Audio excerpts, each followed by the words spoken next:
Sanibonani izihlobo ezithandekayo. Sithanda ukubingelelana samukela izihlobo zethu esendaweni ezijiyeneyo. Sibonga uNkulunkulu osigcinileyo kwaze kwafika sona lesi sikhathi njalo sikuthi sitatiche ilizwi lenkosi. Namhlanje sikusifundo sesitshiya kalolunye lapho siyafunda okunye ngoJesu. Isihloko sethu sithi impikiswano enkulu. Ngizakwethula izihlobo zami labangani bami engilabo lapha abaza kusincedisana ukuthi siphakulule sona lesi isihlobo. Esiqaliseni laphana nomhlobo wami uMrs S Mhlanga. Inkosi ngani ngakubusisa mama sikwamukela kusona lesi sifundo. Sibe lo mfowethu njalo Jack Moyo. Siyakwamukela mfowethu. Inkosi ngani ngakwenzela kahle njalo. Siyakwamukela Mandlo Nozi kusifundo sona lesi imlima kubusise sincedisana ukuphakulula sona lesi sifundo.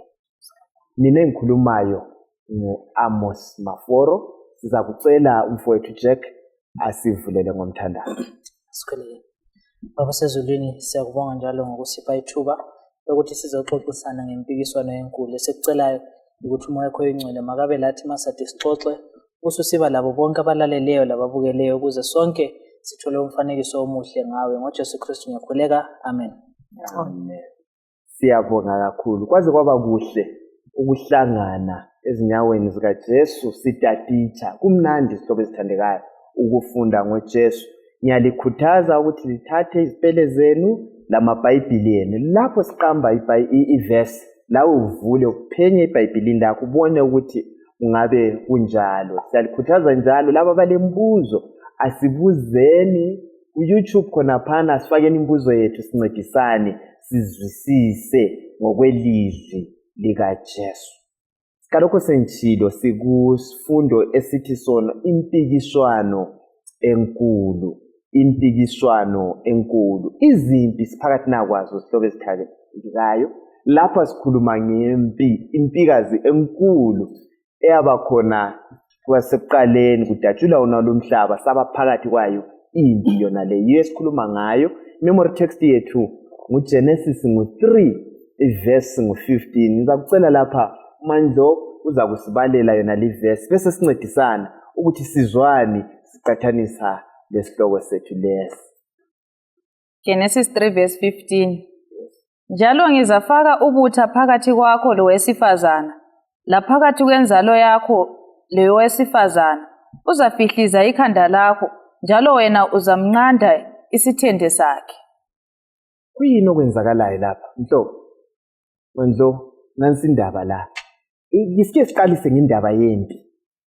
Impikiswano enkulu le kuyini kanti esikhuluma ngakho? Kuyini okwenzakalayo ku-universe yethu yona le? uGenesis 3 verse 15 mhlobo ukhuluma ngamazwi kaNkulunkulu ekhuluma lenyoka. Ngemva kokuthi uAdam loEva sebelinye badla isihlahla bengafanelanga basidle. So sifika lapha njani? Impikiswano le nxa isithi ngizafaka ubutha phakathi kwakho lowesifazana.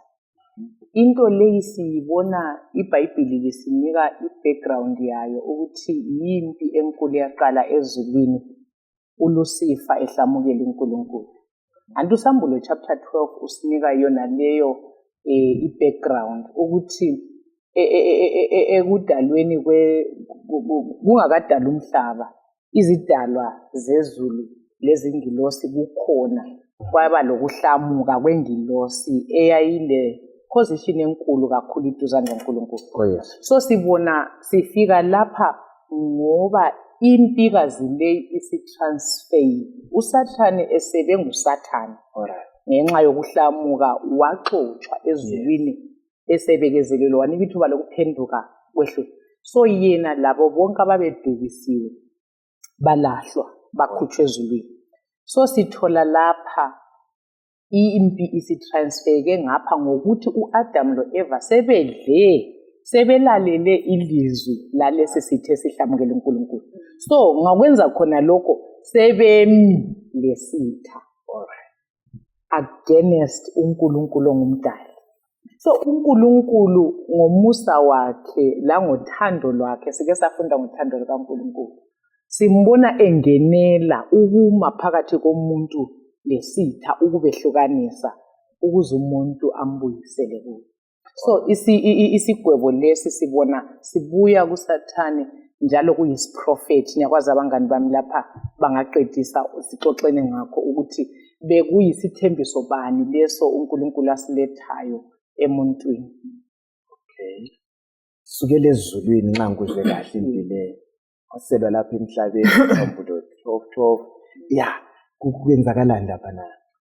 Okunye nje esikutholayo khona lapha ukuthi whether siyathanda kumbe kasithandi balalela babukali siphakathi kwempi yona le enkulu. Okuthathekisa kakhulu ukuthi nxa isigwebo sisehla lapha ukuthi uSathani yena kuphela angakwenza ukuthi anqande isithende.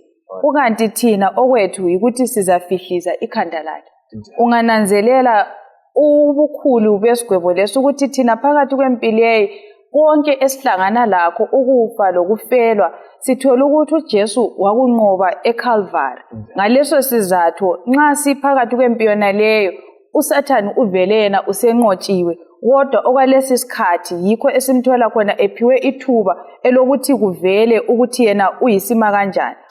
Okunye nje engikutholayo khona lapha ukuthi phakathi kwempilo leyo kunenge okwenzakalayo maforo. Ngitsho lo Jesu laye uthiwa uzabonakala ngamanxeba. Ungahamba kuJohn 20:25 lathi balaleli lababukeli kunenge okuzasehlela ngesizathu sokuthi siphakathi kwempi enkulu. Hey, nansi impilo check. Umama uthinte ngendawo yokuthi kulesi prophet esikhona la esokuthi nxa uNkulunkulu esitsho ukuthi inzalo yenyoka iza limaza actually isithende senzalo yowesifazane sihle siphiwe introduction to ukuza kukaJesu from khona lapha. Ngoba sesihle siphiwe umfanekiso ukuthi ukhona umuntu ozabuya vele ezoqedelana le ndaba leyo even singakamzwisisi. So kusuka lapha kusiya phambili ubona imfanekiso ehlukileyo esinika i-picture yokuthi uJesu yeza and uzafika eqedelane lenyoka leyi ephambanisileyo ekuqaliseni. Ukubona kusicina kufezeka futhi sesikuMateyu laphana Jesu sekhona kufezeke isiprofeti sona le. So lapha sihle siphiwe introduction ngamafitshane to lowo ozabuya ezolungisisa indaba esesizingenise kiyo.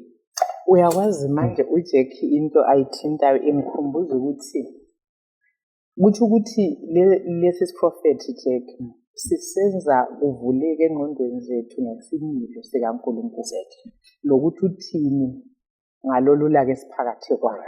Kuhla sinike vele i-end asinike ukuthi ayivele isiphetho ufana lokubukela nje i-delayed image ukwazi ukuthi iskoline vele kuyini. Obhalayo uthi as soon as there was sin there was a savior. Yisi isiprofethi lesi. So uJesu uhle wambulwa njengesolution ukuthi isono siyaphela njani. Okwethu kumele sikuzwisise ikungena entandweni kaNkulunkulu lokumzwisisa vele ukuthi nxa kuyikuthi isimilo sakhe siluthando kuyiso isizathu evuma ukuthi izinto ziqhubeke njengoba zinjalo and uthando lwakhe luyavezakala and isiphambano le iprofesi iveza uthando lukaNkulunkulu njengesimilo sakhe. Yes, Jack. Ngithinta okunye okuncane kwabani ukuthi icebo leli esesilivezela kuverse 15 alenziwanga kuverse 15. Hallelujah. Lenziwa before umuntu oyirecipient yecebo engakayenziwa. Okutshengisela ukuthi usithanda kangaka ukuthi umuntu ngizamenza but ngingakamenzi umuntu lo engangihlamukela even ngingakamenzi. So iplan yokuthi ngimlethe kimi ngizahle ngibeke la ukuthi lapho esona mina ngipick up into le from ifile yami ngithi sesi-implementa iplan yokuletha umuntu back to me. uJehova kajunywa yilutho nxa ngikuza usitsho njalo ubecebile ukuthi funa umuntu awele sonene kule backup plan uluthando njengoba selikuvezile. Sorry maforo ngizibuza ngabantu manje abanye bethu ababhitha abazondileyo ngezehlakalo zikaplanet Earth. Ukuthi kungani uNkulunkulu evuma sihlupheka so. Kungani engadilanga le. But i-point elethwa nguJet yenza sihle sizwisise ukuthi kusukusele kuqaleni i-free will kulesson 7 sike sakhuluma nge-free will ukuthi uthando lupha ukukhetha ngoba kalubambi ngamandla. So ku-free will God foresaw anti is omniscient ekwazi ukuthi umuntu angakhetha otherwise he made wenza icebo futhi eliluthando lokubuyisa umuntu. So mina ngibona ngani nxa singayithathela phakathi sesivele sesemlilo nokuthi izehlakalo without really tracing back uthando lukaMlimu lokuthi into zaqala njani yikho esizababhitha sale uNkulunkulu sale ukuphila kulokuthi sikwamukele ngokuthi simzwisise ukuthi vele ubejongene esidala vele he had a plan ukuthi in case ba choose this way but I will have them come back ngale indlela. Mhlawumbe senza uletha kithi ukuthi mhlawumbe ezinye izinto kumele sifunde kuNkulunkulu ukuhleleka kwakhe ukuthi before usenza into kumele uhlale le plan. Ngizaletha i-example leyo ukuthi kwesinye isikhathi siba lenkinga labantwana esilabo ngoba besingaplananga ukuba labo. Alright. So vela sila plan yokubagcina sesethukela izinto sesiphakathi. But uNkulunkulu sesinike i-template. Thima usenza into hleleka plan ukuthi ufuna ukwenza lokho nxa lokho kungavumanga ngizayenza so ukuthi ngingabi lenkinga empilweni later ngizama ukuthi ngiapply nje kithi kakhulu. Siyabonga asifundeni ukuhleleka angithi right indaba le yempi le kulezigaba ezintathu sizakudlula kizo kulesi sifundo sinanzelela ukubana impi le ayisiyo phakathi kwabalingiswa ababili abalinganayo. Omunye ngumdala omunye yisidala. Lokuthi impi leyi igoqela wonke umuntu emhlabeni wonke jikelele. Lokuthi impi yona leyi uJehova wavuma wabekezela ukuthi izicace wonke umuntu ayibone ukubana uLucifer owaguquka waba nguSathane ukuthi uyisima kanjani ngoba wayengacaci ongakhanyi ukuthi umi kanjani. Manje lo sike sikhangele lapha uLucifer lo esikhuluma ngaye impikiswano leyi phakathi kukaNkulunkulu loSathane. Singakhangela thina kuEzekiel lapha ngo28 lo Isaiah ngo14 kumbe siqale ngoIsaiah ngo14 iverse ngo12 ubukuEzekiel lakho kuyafana 28 verse 12 to 19 sibale yona le sibone umpikitsha kanti ngumuntu onjani kwakunjani khona ngale ekhaya ezulwini. Ezekiel 28 verse 12 to 19. Yes. Ndodana yomuntu, khala isililo ngenkosi yaseThire uthi kuyo, nanku okutshiwo nguJehova wobukhosi. Wawuyisibonelo sokuphelela, ugcwele inhlakanipho lobuhle obupheleleyo. Wawuse-Edeni, isivande sikaNkulunkulu, waceca ngawo wonke amatshe aligugu, irubhi, letopaz, le-emeralidi, ikhisolithe, i-onikisi, lejaspa, lesafire, ithukwayizi, leberili. Izibonakaliso zakho lezisekelo wakwenziwe ngegolide, walungiswa ngosuku owadalwa ngalo. Wagcotshwa njengekheribhu elondlayo ngoba ngakumisela lokho. Wawuphezu kwentaba engcwele kaNkulunkulu, wahamba phakathi kwamatshe avutha umlilo. Wawungela sici ezindleleni zakho, kusukela ngosuku owadalwa ngalo, ububi baze bafunyanwa kuwe. Ngenxa yokungathembeki kwakho ezindaweni eziningi, wagcwala udlakela, wasusona ngakho ngakususa uhlakazekile entabeni kaNkulunkulu, ngoba ngakuxotsha wena kheribhu elondlayo phakathi kwamatshe avutha umlilo. Inhliziyo yakho yazigqaja ngenxa yobuhle bakho, njalo wabonakalisa inhlakanipho yakho ngenxa yobucwazicwazi bakho. Ngakho ngakuphosela emhlabeni, ngakwenza umbukiso phambi kwamakhosi. Ngezono zakho ezinengi lokuthengisa lobuqili usungcolise izindawo zakho ezingcwele. Ngakho ngaphemba umlilo phakathi kwakho, wakutshisa wakuqeda, njalo ngakwenza waba ngumlotha emhlabathini ngaphambi kwakho ngaphambi kwabo bonke ababekhangele. Zonke izizwe ezaziwazi zithithibele ngawe. Usufike ekucineni okwesabekayo njalo kawuyikuba khona futhi. Hey, iBhayibheli limnandi la. Chasisa yonke indawo. Kuyini esikudobhayo ngempi leyo.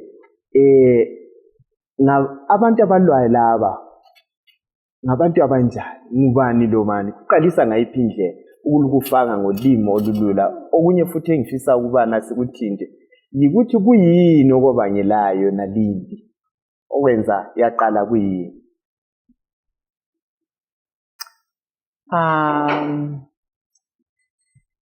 Impikiswano lesikhuluma ngayo iphakathi kukaNkulunkulu ongumdali, alright, lo Sathane oyisidala. Uvesi 15 vele uhle watsho ukuthi wena wawuphelele endleleni zakho ngosuku wadalwa ngalo. So uLucifer uyisidalwa, uNkulunkulu ungumdali, abalingana. Ngifunda ukuthi kule theory okuthiwa nge-dualism ukuthi abantu bacabanga ukuthi lapha zindala zombili, ukuthi uNkulunkulu ngamakhosi alinganayo abalwayo. Kodwa iBhayibheli sivezela ukuthi uLucifer isidalwa sikaNkulunkulu. Yeah. uNkulunkulu ngumdali. So khona phana kusivezelani ngoNkulunkulu. Kufana lo muntu olwa lo mntanakhe. Usana umntwana lo ulamandla wonke nguyomdalile. Abe sesi kayisuye futhi olwa la. Lo isidalwa yiso sixabana la. Yeah.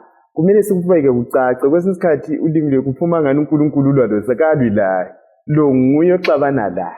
Angithi phela nguye omelana lo bani lo uNkulunkulu. Funa ukuthi kuvezwe indaba yani la yothanda amandla ukuthi lamandla kuyini okunye sikutholayo kungxoxo yethu le manje. Okunye sikutholayo uzananzelela ukuthi uSathane insolo alayo isimilo sikaNkulunkulu. Alright. Ukuthi uNkulunkulu amcombe ngendlela yokuthi uNkulunkulu lochuku. So ngaleso sizathu sithola ukuthi uSathane izikhathi eziningi uNkulunkulu lapho akhuluma khona la uyakhuluma. Khangela siqalisa laphana uGenesis chapter 3 lapha uNkulunkulu ebatshelile ukuthi ungadli. Yena uyabuya la yakhuluma kwakhe. So sithola ukuthi lapha ngokuziphakamisa kwakhe lokukhweshina umdali yena kumele amnike indawo yakhe. Lakhathesi ulonke ufuna ukuyithatha indawo kaNkulunkulu ezimpilweni zabantu. Indaba yokukhonza uzananzelela ukuthi ufuna ukukhonzwa ukwedlula ukuthi abantu bakhonza uNkulunkulu. Kulicala yini kuba muhle?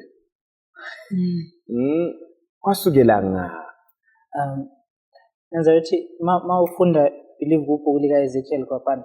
Kusitshengise kusinika umfanekiso ukuthi uSathane wafika kusigaba sokuziphakamisa kangaka.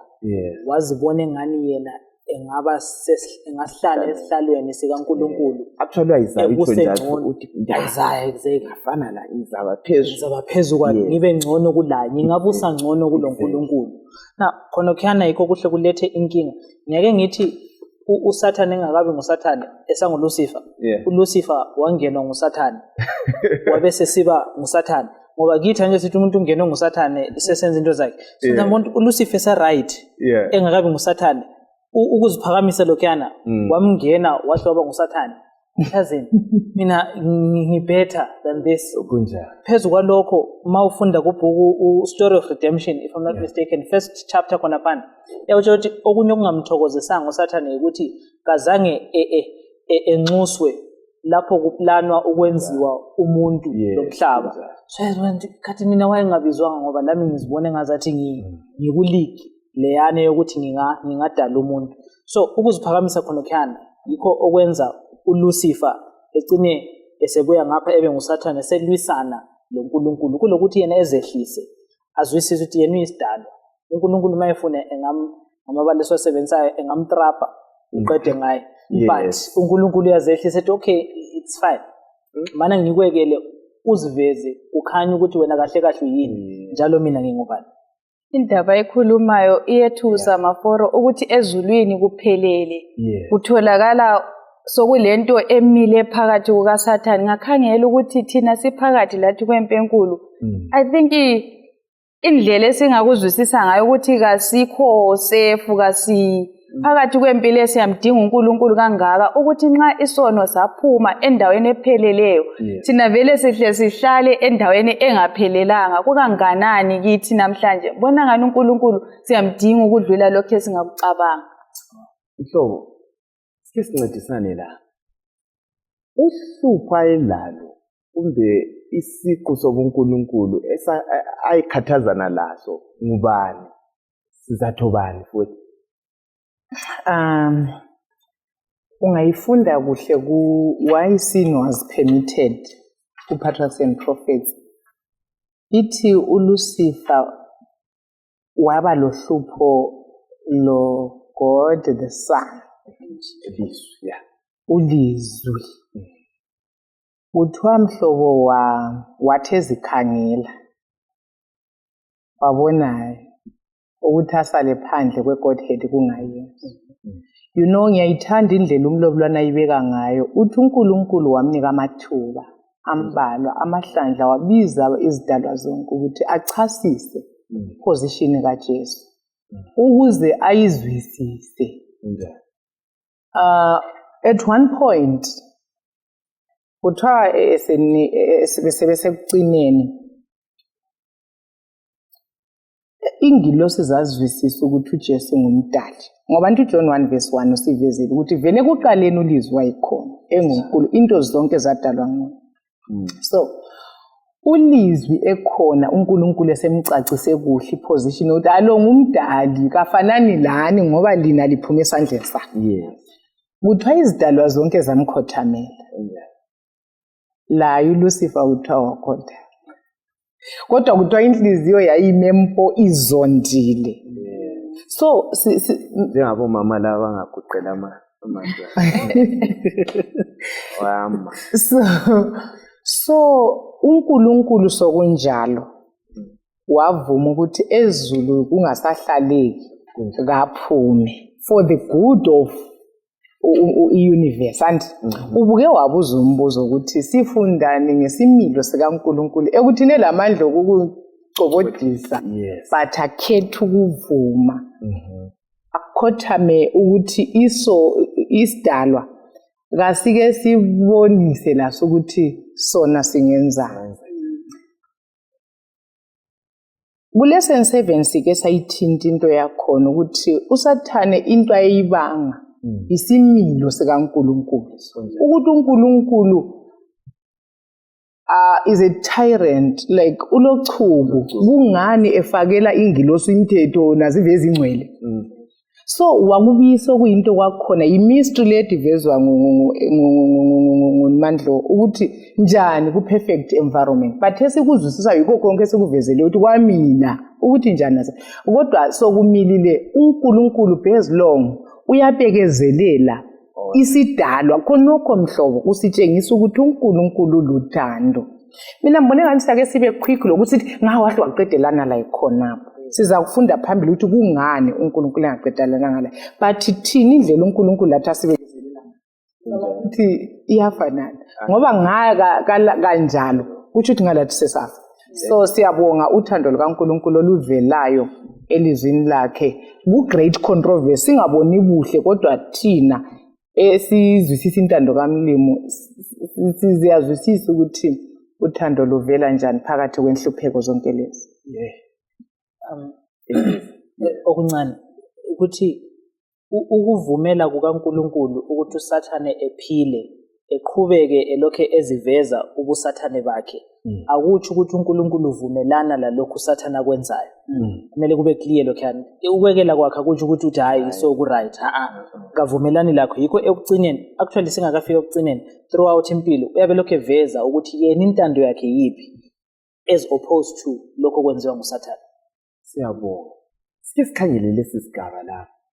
Impilo egoqelo bani khayela usambulo ngo12 ivesi ngo7 siya ku9. Sesibeke yacaca babukeli labalandeli ukuthi kawesibo bantu abalinganayo lapha.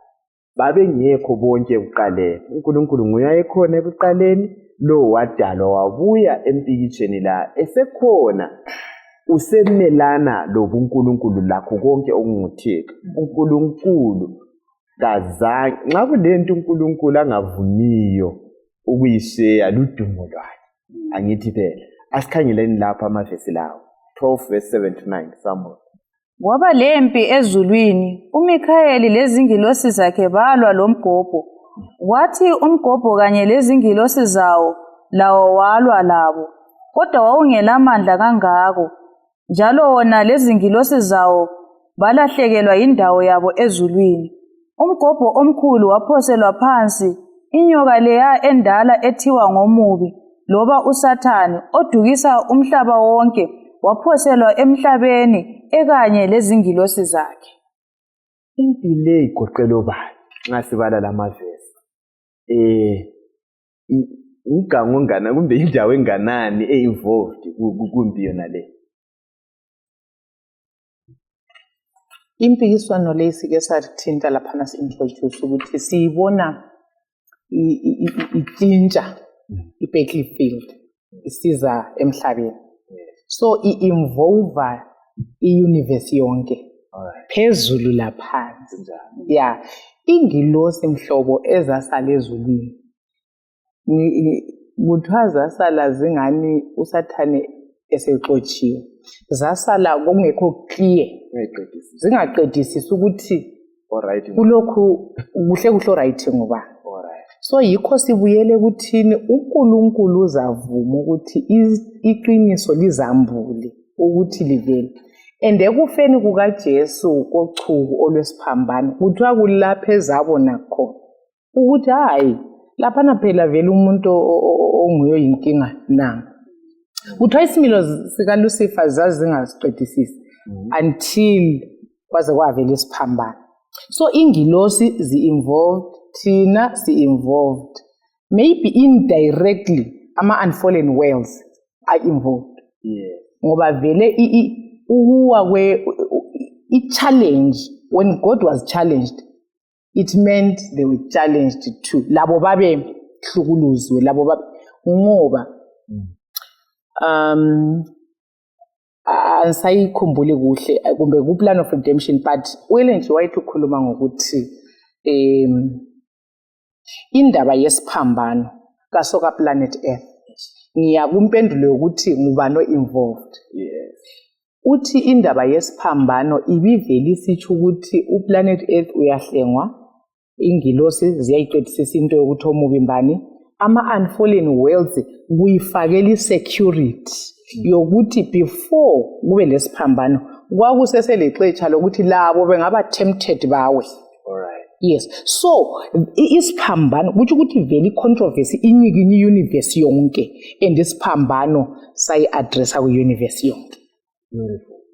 So yimpikiswano enkulu yomhlaba wonke, le mihlaba yonke engawakha simele sikuzwisise ngoba ethinta umhlobo uthe okwakulwiswa i-character kaNkulunkulu onguye obusayina indawana zonke.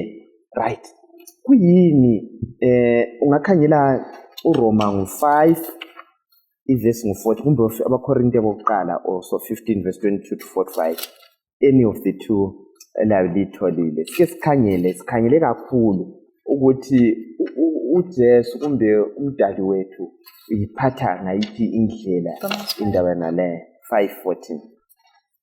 Romans 5 verse 14. Lanxa kunjalo, ukufa kwabusa kusukela ngesikhathi sika-Adamu kusiya esikhathini sikaMose, kanye lakubo abangazange benze isono ngokweqa umlayo njengokwenziwa ngu-Adamu, owayeyisifanekiso salowo owayezakuza. Alright. Indaba ka-Adamu wokuqala lo Adamu wesibili anti sayithola laphana. Isono anti sonke lapha siyinzalo kabani? Adamu. Everyone is involved empikiswaneni yona leyo. So ukuze sinqobe kunqotshwa ngayiphi indlela? Ukuze sinqobe yona limpi kumbe ngulethe ngalindlela. Impi le iphakathi ukabani? KaLucifer, kukaSathane lo Nkulunkulu. Thina singena njani kuyo? Thina siyini empini yona le? Umbuzo liyawuzwa. Yeah. thina njengezidalwa zikaNkulunkulu Yeah. sesiphakathi kwempikiswano le ngoba uSathane vele yena ukuthi afike kuNkulunkulu sokumele aqale phambanise thina. Okay. Then sefinyelela uNkulunkulu. Uyakwazi ukuthi nxa esilwa lathi uNkulunkulu uyathinteka ngoba thina sidalwe nguye. Alright. Yabona yakhona. So ubuya through thina ukuthelwe loNkulunkulu ngokuthi ezama ukuthi into umfanekiso kaNkulunkulu ezidalweni zakhe. Alright. So impilo enxa ngikuzwa kahle Jack ilwelwa phezulu kwethu. Thina yithi battleground yakhona into kunjalo. Yes. Kumbe yithi BF yakhona.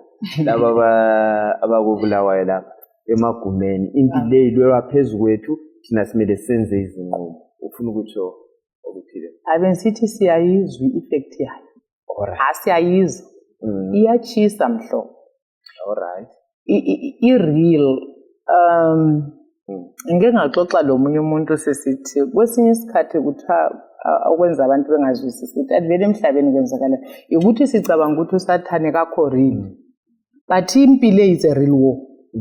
Ukuthi sibili iside lokukhanya leside lomnyama kuyaliwa and thina siyithi battlefield yankhona siyayifila inyembezi mhlobo ipain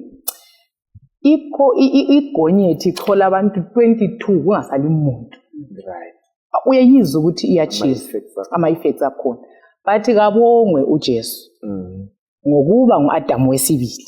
Lapho uAdamu ehluleka khona sibona uAdamu wesibili esize nqoba khona lapho. Uyayibona even siyibona i-extender isiya ku-wilderness temptation laphana yikho sibona khona ukuthi uSathane angishabona ukuthi nxa esithi wilderness of temptation uthi if you are the son of God. Uyayizwa ukuthi i-transfer isuka le ukuthi uvele uyala i-position kaKristu. Yiyo ayilwi kafuni ngoba ufuna ukuthi yena abe phezulu. So siyibona ibuya lapha even esithi if uyakwazi ukuthi mina ngicabanga ngathi kuGenesis 3 uke wathinta uNosi. uNkulunkulu angabeka ilizwi uSathane uyaliquestiona. Khangela ukuthi ku-Eve ufika thina. Did God really say? Alright. Uyayibona? So let doubt ufuna ukuthi uyaquestion i-sonship i-position kaKristu. Kodwa esikubongayo ukuthi uKristu uphuma enqobile.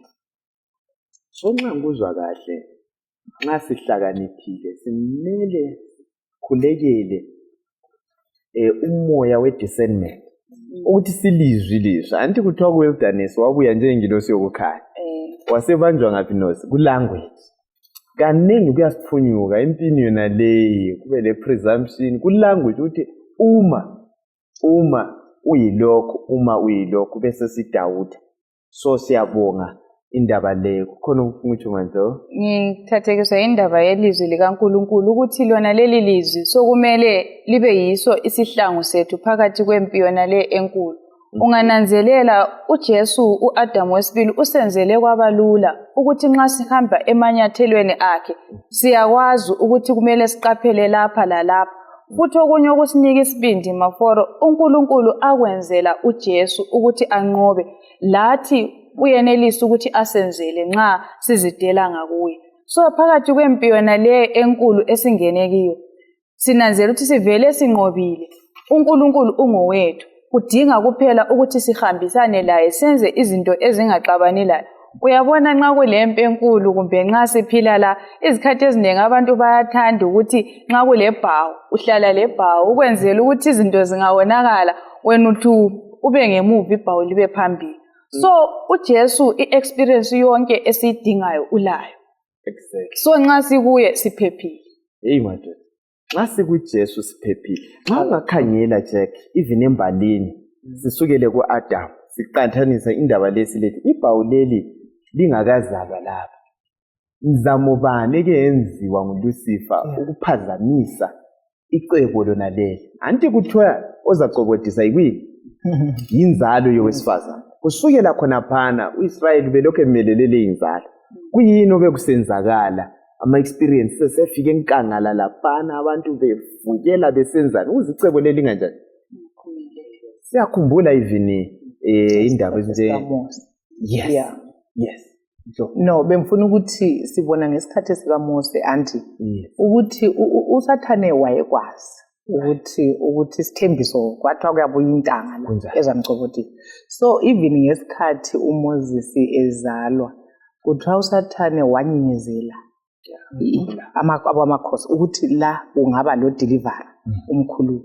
So yikho sibona even ngesikhathi sikaMoses abantwana bebulawa bonke Number 2, sibona vele even sokuzala uJesu. Abantwana bonke bebula. So uSathane akade ejonga ukwenza yikumelana lelizwi lika Genesis 3:15 ukuthi shuyizalo yesifazane isacokotisa ikhanda lesifo. Wakubheka kuhle mhlo. Liyakhumbula ivini uJacob esemoyeni eholwa ngumoya kuGenesis 50. Lawo la kuJuda lapha yikho kuyakuyana. Ungakhangela iline kaJuda naleyo uSathane wayefuna ukuyiphazamisa. Ngela ku experience kaThamari kuye khona phana kubuye kuDavida khona phana wayefuna ukuphazamisa ukuthi ngeke wazala kube lokuseba kube lalokho uSolomon bavukele bakhonza abanye uThixo. So uSathane iline yona leyo wamelana la. So impilo ibilokhu ikhona ekwazi ukuthi ngibana ndilize indaba le angithi kuyini omunye ofuna ukwengeza moya. Angibona ukuthi nje ukuthi uSathane ubengafuni engafuni vele ukuthi abantu thina esiphakathi lapha sifeze ubukhona bukaNkulunkulu ngufake njalo ngendlela leyo kusukela isikhathi sono singena abantu bonke bazalwa belesikhala enhlizweni yabo. Oh yes. Abangakwazi ukuthi bengasifila ngani. And uNkulunkulu lo Sathane bonke bafuna ukufila isikhala sona leso. Umunye indoda othiwa nguBlaise Pascal usichasisa ethi ithiwa God shaped void.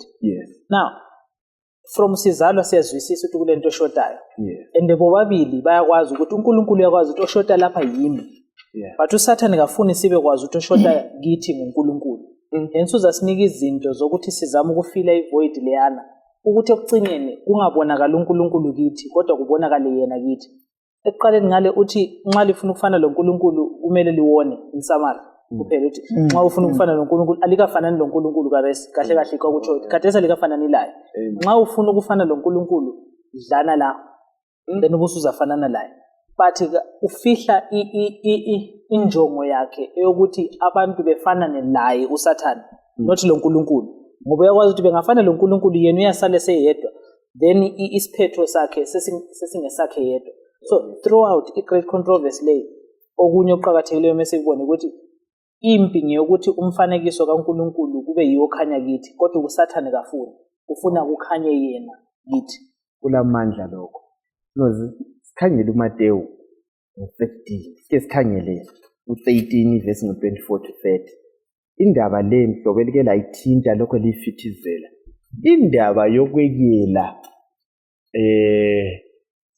isono simachuwe sicace angithi phela singacokotisa. Mina lawo executive thina vele sasihle strata nina singabo utrap.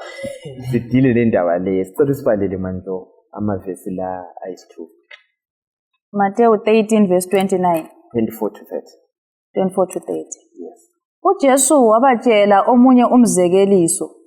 Umbuso wezulu unjengomuntu owahlanyela inhlanyelo enhle ensimini yakhe. Kodwa kwathi ngesikhathi wonke umuntu elele, isitha seza sahlanyela ukhula phakathi kwengqoloyi sahamba. Kwathi ingqoloyi isikhahlele yabumba amazimba, ukhula lalo lwavela.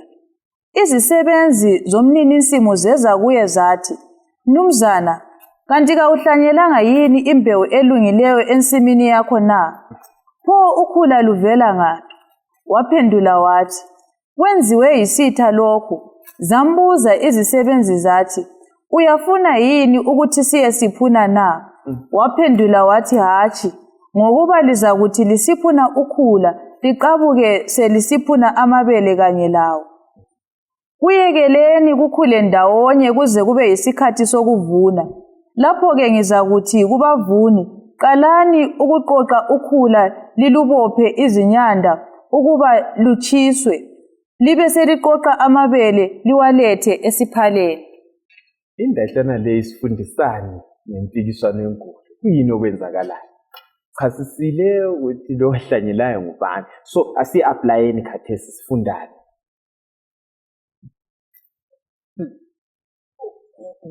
Sifunda okokuqala ukuthi uNkulunkulu usinika ipicture yokuthi uNkulunkulu yekelani into lezi ziyenzakale until lize libone izithelo zakho konke ekugcineni. Then mase libona izithelo sokukliye ukuthi lolu lukhula lokhu yingqoloyi. Then ke selikwazi ukuthi ohlanyele lokhu mbani. Akusaphikiswana at that point ngoba ukuvuna kungakakhanyi egcina ukhipha okungayisikho ezwela uzitshela ukuthi kuyafanana ngoba ngani into lezi zilokuhambelana mawukhangele ungakamachu. So uNkulunkulu kafuni ukuthi lethe isiphetho kungakabi clear izithelo zokulandela yena kumbe izithelo zokulandela isitha. uJack sorry Nwazi so uthi ngikuzo sithi ngabe uNkulunkulu wadila lo Sathane khonapho ukuthi ukuthi kulezinye izinto eziningi kakhulu ezaziye ngasoze zicace ziphume kuhle ngokuthi exactly khangela ingilosi ezasala ezulwini zingaduhiswanga zaziyathi ngoba sithe up to Calvary ikho ezazisa khona ukuthi hayima. So in his wisdom uNkulunkulu wavuma ukuthi asimpheni ngaphiwe ithuba into leyi imature kulezifundo elapha engizitholile. Kuthe okokuqala Jack ispirit yokuhlamuka yayingasoze ikwenelise ukuthi isuswe completely. Why? Last week sike sakuliyani iviki sike sakhuluma ngendaba yenhlwa ukuthi ingathi yalunguza esindebeleni sithi ayibanjwa ngekhanda. So ngicabanga ukuthi kuwisdom kaNkulunkulu uSathane bekumele ukuthi avele kukhanye ukuthi ngoba ingilosi sitheza ziyasazi sithi omubi ngoNkulunkulu umlimi is not fair. Even ngawambulala khonapho zaziyasala zicabangani ngoNkulunkulu ukuthi uNkulunkulu vele kaphikiswa kaphela ungamchallenge uyabulala. So bazazi zamkhonza ngokwesaba instead of ukumthanda. So ungafunda iPatriarchs and Prophets ithi uNkulunkulu ufuna iservice yothando kuphela. Umuntu ezinikela and uthando lwakho lu based on his moral character ukuthi yena vele unjani uNkulunkulu ubani. So indaba yokuthi isono simachuwe emhlobo yiyo le siphila sile nyembezi khona luthando lukaMlimu lokuthi isono kasimachuwe sivezakale kubonakale luthando lokuthi abantu at the end of the day anti sike safunda ukuthi it is for the good of the universe ukuthi laye amanga akhe lama charges against uNkulunkulu kucace kuhle ukuthi isimilo lo muye ukhula lolo yowamabele. Ngicela ukuthi ke ninike i-quotation enlayo la ivela kuPatriarchs and Prophets page 34. Uthi the history of the great conflict between good and evil from the time it first began in heaven to the final overthrow of rebellion and the total eradication of sin is a demonstration of God's unchanging love. Instead ukuthi thina enyembezini lebuhlungwini sibone uchuru ngendlela uSathane atsho ngayo thina bekufanele sibone uthando lukaNkulunkulu ngoba uNkulunkulu knows the end from the beginning. uSathane kuthiwe kwakumele ukuthi abantu bazibonele ku-true light i-character kaMlimi izivelele yodwa uNkulunkulu angazidefend edayi mina phela ngangirayithi. Ngiyafunda futhi olunye ulutho khonapho mhlobo ukuthi what do we do nxa singani sesiqanjelwa amanga kwathiwa yelo uyilokhu lo. Isimilo sikaNkulunkulu sithi yekela izinto ze-unfold zizivelele egcekeni. So yiso isizathu esenza izinto ziqhubeke kuyafika isikhathi isono esiyaqedwa khona. Ngiyayithanda indlela efakwe ngayo ukuthi lathi iyasinika indlela okumele sibambe ngayo izinto. Ungananzelela into ungayibamba ngamawala kuyawonakala.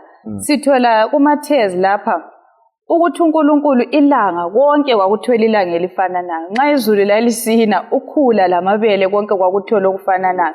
okusivezela umusa kaNkulunkulu lamathuba asinika wona. Ngize ngacabanga indoda enguJudasi ukuthi uNkulunkulu ngomusa wakhe uyamfaka kuyithi vele sazada undoda lo mana ngaye kulokunye okungahambi kahle but usinika amathuba wonke ukuthi hlezi singambona bese siphenduka. So uNkulunkulu esincedisa bakithi lathi kasifunde nini ngitsho lempilweni ukungabambi izinto ngamawala. Ezimulini, emabandleni, abanye vele sesaba siphuna saze sasiphuna lamabele. Ngiyabonga indaba le Jack ukuthi ikhulunywa ngomama. Indaba le sibekeze into izivuthwe sibili bese sikhuluma ngaye. Nxa singaba lezimile ezinhle kungasisiza kakhulu ekholweni lethu sifuze uJesu ngoba kunengi ukhulunyelwe kubi ubekezele. Siyabonga ukusilethela lawa leyincijo. Yebo. Nanzela ukuthi ngani sithi kwesinye isikhathi ukuprova ukuthi uright kuyaphambanisa the bigger plan. Alright. Ekutheni ngizasebenzisa uJesu sesiphambanweni. Omunye wabo laphana uthi antshoni ubusilisa abantu sehlise la uzehlise ukuthi uprove ukuthi uNkulunkulu wakhona unguJesu uMesiya wakhona. Right. Ngabe uJesu waziprova ngokwehla esiphambanweni. Iplan of salvation eyahlime khona phana sonke sihle sichabalale kungabi le hope for thina sonke. Kodwa yena ngoba uyazwisisa ukuthi iproof yami yokuthi nginguNkulunkulu ngingumesiya ayikho kuproveni ngendlela le yacela ngayo. Ukulenga kwami khona la it's proof enough yokuthi ngingubani. So thina ngazathi sile challenge maybe thina abantu abatsha kuphela ngazi nabadala but nasile challenge ukuthi uyafakwa ekhoneni lokuthi uziprove. Alright. In both genders kuyathiwa prove mina athi amprove ukuthi ngiyindoda nami kusukusu ngiprove ukuthi ngiyindoda but ngingananzeleli ukuthi ekuproveni kwami ukuthi ngiyindoda ngiprove ukuthi angisiyondoda as much as I thought. Even abodadewethu prove ukuthi uyandithanda nxa eprove ukuthi uyandithanda uprove ukuthi kanithanda ngendlela ade cabanga ukuthi umthanda ngayo. So into yokuprove le isuke ibe challenge from ngale sihle siphiwe umfanekiso ukuthi awudingi ukuthi uziprove ngendlela umhlaba othi uziprove ngayo.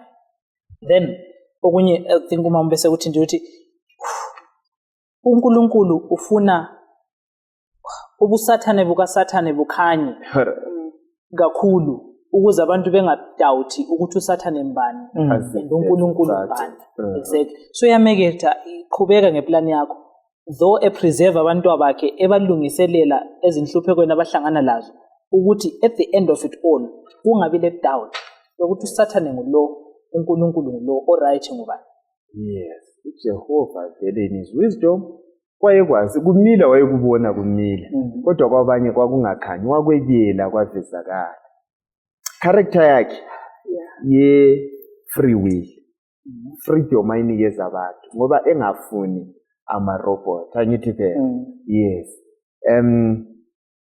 So kukhona okwenzakalayo manje nxa sinanzelela indaba yobudlelwano.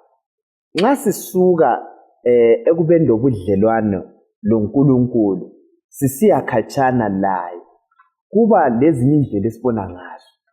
Lapha sifuna ukukhuthaza ababukeli labalaleli ukuthi asibeni lobudlelwano loNkulunkulu kumpikiswano le enkulu anti akula umuntu ozabamba xambili la kumele kucace ukuthi unga kulabo mandawo la angithi be indaba le ukuze sinqobe simele sisikhethe ukuthi sina sikuluphi uhlangothi bese sithola amandla kuhlangothi lelo sinjani bakithi ukhetha. So singancedisa njani abantu abatsha abadala ukuthi sikhethe uhlangothi kumbe sime lo Kristu kuyini esimele sekwenze kumpikiswano le esikukhangelelwe.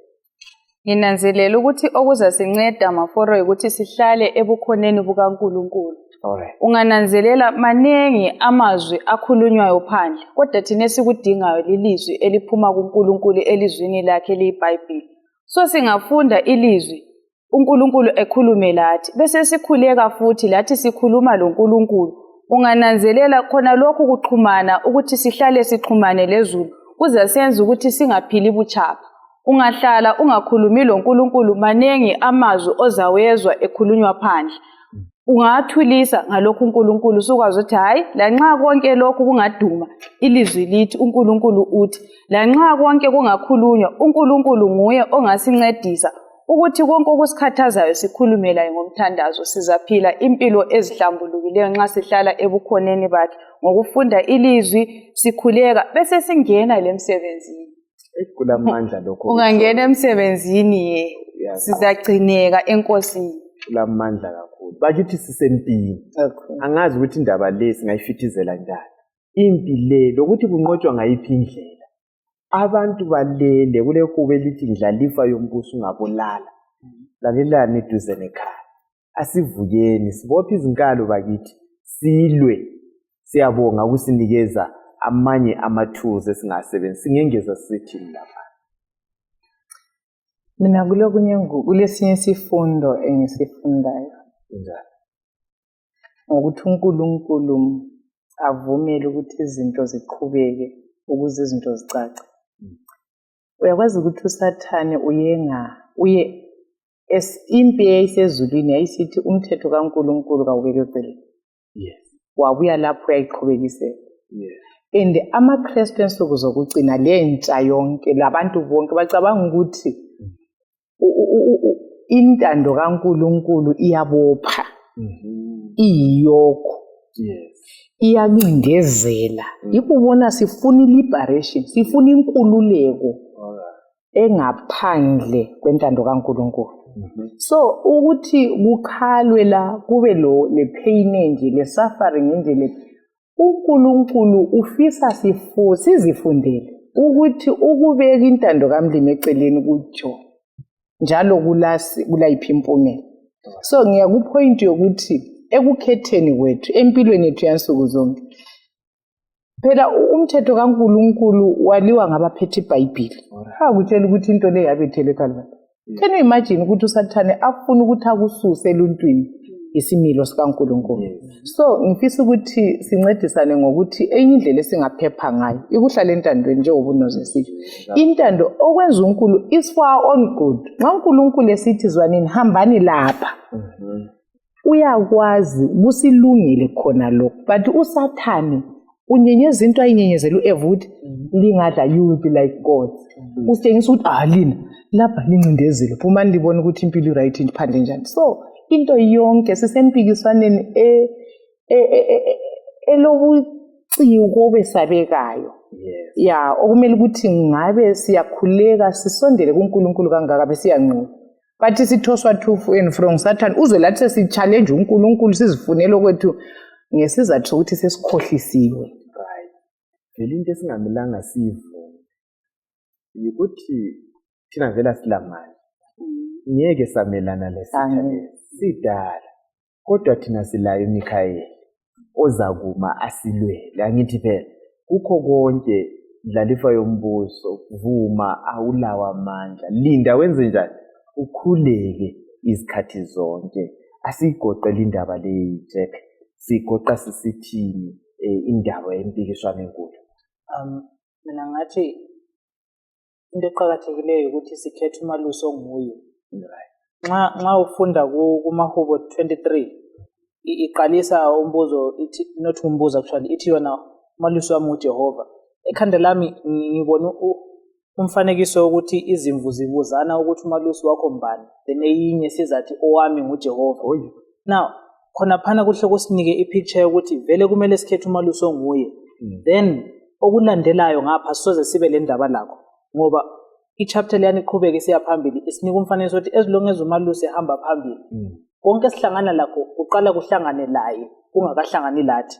So thina si safe as long as silandelana lo Malusi sihamba ngemva kukaMalusi. Konke lokho kunye asoze sibe lenkinga lakho.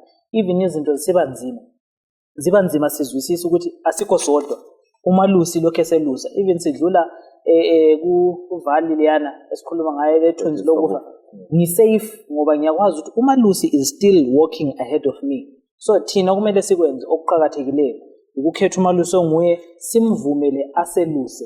Singambi phambi kwakhe kodwa sihambe ngemva kwakhe sibe kwazi ukuthi si safe. Siyabonga manje sigoqa sithi okwethu yikubonga ngeCalvary ukuthi ngako ngasiCalvary ngasingaphi ungananzelela ngokufa kukaJesu eCalvary uSathane kuthiwa akasazange wathola futhi indawo iaccess ezulwini okungangokuthi thina nxa silo Jesu yikho lapho esiphephe khona. Umhlabelele bese sithi ngiphephile nxa ngeluswa, ngokuzithemba ngiyawo. Asivumeni ukweluswa nguNkulunkulu, yikho lapho esingaphepha khona. Siyabonga ababukeli labalaleli. Ifavor kumbe okule ngqondo esingazenzela khona ukuthi sime lo Nkulunkulu, ngoba ukuma leqembu elinqobayo yikho okwenza isense. Ngoba iCalvary uJesu esithi kuphelile wayegcwalisa uGenesis 3:15 ikhanda lesitha lacrush. Wayesithi ukuthi umbuso kaSathane has been uprooted. So uSathane khathesi vele into esiphakathi kwamadoda loba kubuhlungu njani, kufana lokuthi mhlobo ube le-stress sokuthi madoda team yami iyadliwa, ivele ubukela i-delayed match. Yibo ubuhlungu so asivumenini, asamukeleni ilizwe elivela kuNkulunkulu ukuthi madoda vele uNkulunkulu unqobile. So thina esingazenzela khona yikuma lo Nkulunkulu onqobileyo. Isiphetho sesivelile, thina simeni lo Nkulunkulu. Loba kubuhlungu njani esikwaziyo ukuthi inyembezi ziyakwesulwa, konke okokuqala kuyadlula, siphiwe impilo entsha. Isihlobo esithandekayo, sisempini, siyabonga. Bapanelists ukuthi sabelane ngalimpi. Umlimo lo musangana ngasisiza. Sizwisise, sidinge izikhali, sidinge ongasilwela.